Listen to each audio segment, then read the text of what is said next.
નમસ્કાર દર્શક મિત્રો, ફોકલ પોઈન્ટ બાય અજય ઉમટમાં ફરી એકવાર આપ સૌનું સ્વાગત છે। ગુડ ન્યૂઝ એ છે કે અમેરિકી રાષ્ટ્રપ્રમુખ ડોનાલ્ડ ટ્રમ્પે પોતાના સોશિયલ મીડિયા પર અને વિધિવત અમેરિકી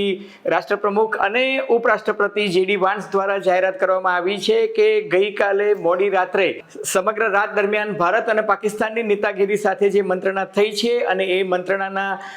મંત્રણાની ફળશ્રુતિ રૂપે બંને દેશો સંમત થયા છે કે તાત્કાલિક અસરથી અમલમાં આવે એ રીતે યુદ્ધ વિરામ જાહેર કરવામાં આવે છે અને કોઈ એક ન્યુટ્રલ કન્ટ્રી એટલે કોઈ પણ એક ત્રીજા દેશની અંદર જઈને કે જે ન્યુટ્રલ જગ્યા ગણાશે, તટસ્થ દેશ હશે, ત્યાં આગળની ચર્ચા ભારત અને પાકિસ્તાનની નેતાગીરી કરશે। પરંતુ હાલ પૂરતું સારા સમાચાર, શુભ સમાચાર એ છે છેલ્લા 3 દિવસથી જે રીતના બંને દેશો વચ્ચે ટેન્શન થયું હતું, હવે સમાચાર એ છે કે ભારત અને પાકિસ્તાન હાલ પૂરતું શસ્ત્ર વિરામ માટે સંમત થયા છે। ધન્યવાદ, ખૂબ ખૂબ આભાર।